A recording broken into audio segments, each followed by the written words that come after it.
Good morning. நான் உங்கள் maths teacher பேசுகிறேன். All of you welcome to our maths ma'am TNPSC class. இன்றைக்கி நம்ம பார்க்க போகிறது ப்ராஃபிட் லாஸு டிஸ்கவுண்ட். இப்போ பாருங்கள், if selling an article for rupees 820, ஒரு ஆர்டிக்கலை 820 ரூபாய்க்கு நம்ம விற்கிறோம்.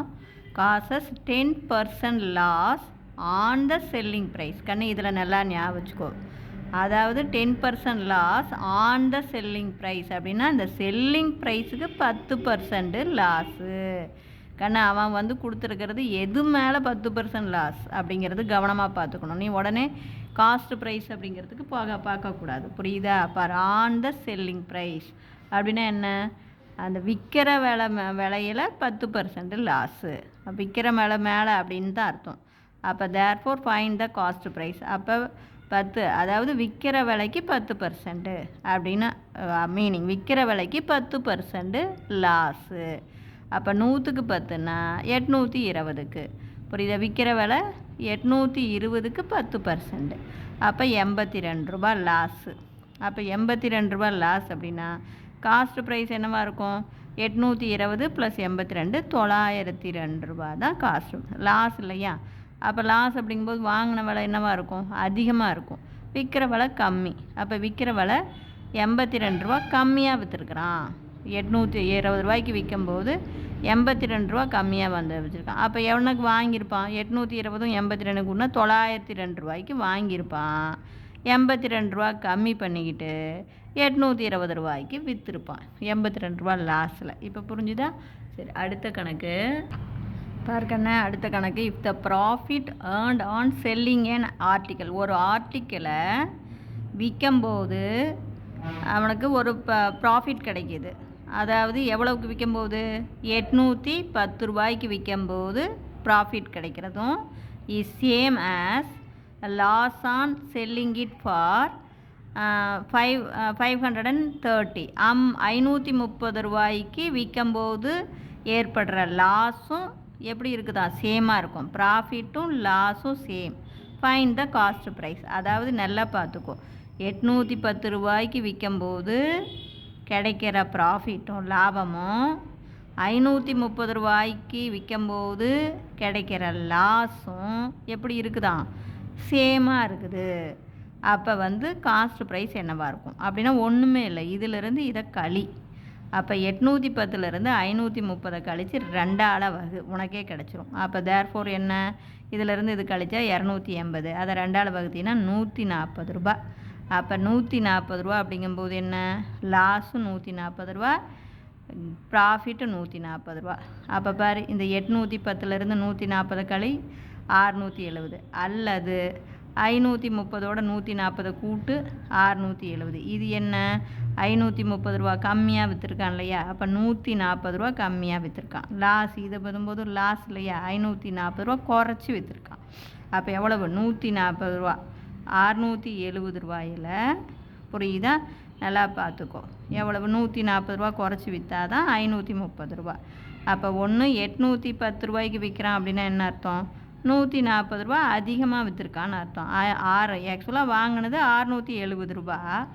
அப்போ 140 ரூபா அதிகமாக விற்கும்போது 810 ரூபா, 140 ரூபா கம்மியாக விற்கும்போது 530 ரூபா. இப்போ இவ்வளோ தான். இப்படி கேட்டால் ஒன்றுமே கிடையாது. என்ன பண்ணணும்? இங்கே இதில் வர லாஸும் இதில் வர ப்ராஃபிட்டும் இதை விற்கும்போது வர லாஸும் ஈக்குவல் அப்படின்னா இது ரெண்டுக்குமே என்ன பண்ணணும்? ஏன்னா இது ப்ராஃபிட்டும் லாஸும் ஈக்குவல் இல்லையா? அப்போ டிஃப்ரெண்ட்டை பாரு. அப்போ வந்து காசு என்ன? அது நடுவாண்டை, இதுக்கும் நடுவாண்டை தான் இருக்கும். அப்போ என்ன? இதையும் கழித்து 2ஆல் வகுக்கணும். அதுதான். அப்போ 140 ரூபா. அப்போ ப்ராஃபிட்டும் 140 ரூபா, லாஸும் 140 ரூபா. அப்போ ப்ராஃபிட்டு 140 ரூபா அப்படின்னா இதிலிருந்து காஸ்ட் ப்ரைஸ் வேணும்னா 880 ரூபாயிலிருந்து 140 ரூபாயை கழி. அதே வந்து லாஸ் 140 ரூபானா 530 ரூபாயில் 140 ரூபாயை கூட்டு. அப்போ பார், கரெக்டாக காஸ்ட் ப்ரைஸ் சேமாக இருக்கா? அப்போ அதை பார்த்துங்க. இப்போ புரிஞ்சுதா? Wish you all the best. அடுத்த கணக்கு கண்ணு பாருங்கள். அடுத்த கணக்கு, if the selling price of 10 ruler is same as cost price of 15 rulers. கண்ணு 10 பொருளை விற்கிற விலை 15 பொருள் வாங்குற விலைக்கு ஈக்குவலாக இருக்குது. Then find the profit. அதாவது 15 பொருள் வாங்குகிறான். அதை 15 பொருளை வாங்கிட்டு அது விற்கும்போது 10 பொருளை விற்கும்போதே அவனுடைய போட்ட அசல் அவனுக்கு கிடச்சிருது. அப்போ மீதி 5 பொருள் அவனுக்கு லாபம். அவ்வளவுதான். அப்போ தேர்ஃபோர் என்ன, 10 பொருள் விற்கும்போது அவனுக்கு எவ்வளவு இந்த 5 பொருள் லாபமாக கிடைக்குது. 10 பொருளுக்கு 5 பொருள் லாபமாக கிடைக்குது. அப்போ 100க்கு அப்போ 50%. இப்படி போட்டுடலாம் ஈஸியாக. இல்லை உனக்கு இன்னும் புரியணும் அப்படின்னா, நான் சொல்கிறது இப்போ புரியுதா கண்ணா? நம்ம அவன் வாங்கிறது என்ன, 15 பொருளை வாங்கிட்டான். இந்த பாரு, இங்கே பாரு, the selling price of 10 ruler is same as cost price of 15 rulers. அப்படின்னா 15 ரூலர் வாங்கிட்டான் ரூல். அப்போ அந்த ரூலரை வாங்கிட்டு அவன் சேல்ஸ் பண்ணுறான். அப்போ 10 சேல்ஸ் பண்ணும்போதே அவன் போட்ட முதல்ல எடுத்துடுறான், அவனுக்கு கிடச்சிருது. புரியுது? அப்போ மீதி 5 ரூல் அவனுக்கு லாபம். அப்போ எத்தனைக்கு, 10 பொருளை விற்கும்போது 5 பொருள் அவனுக்கு லாபம். அப்போ 100க்கு 50%. இப்படி போட்டுக்கலாம். அல்லது உனக்கு புரியல அப்படிங்கிறதுக்காக இப்போ பாரு, ஒரு ரூலர் 10 ரூபான்னு வச்சுக்கோ. அப்போ அவன் வாங்குறது 15 ரூலர் வாங்குறானா, அப்போ 150 ரூபா முதலீடு போட்டு 15 ரூலர் வாங்கிடுவான். அப்போ அவன் சொல்லியிருக்கிறது என்ன, 15 ரூலருடைய வாங்குகிற விலையும் 10 ரூலருடைய விற்கிற விலையும் சேம். அப்போ 10 ரூலருடைய விலையும் 150 ரூபா. அப்போ ஒரு ரூலர் 15 ரூபாய்க்கு விற்றுருப்பான். மொத்தம் அவன் 10 ரூபாய்க்கு தான் வாங்குகிறான். எவ்வளோக்கு விற்றுட்டான், 15 ரூபாய்க்கு விற்றுட்டான். அப்போ 5 ரூபா அவனுக்கு லாபம். எத்தனை பொருள் வாங்குகிறான், 5 பொருள்.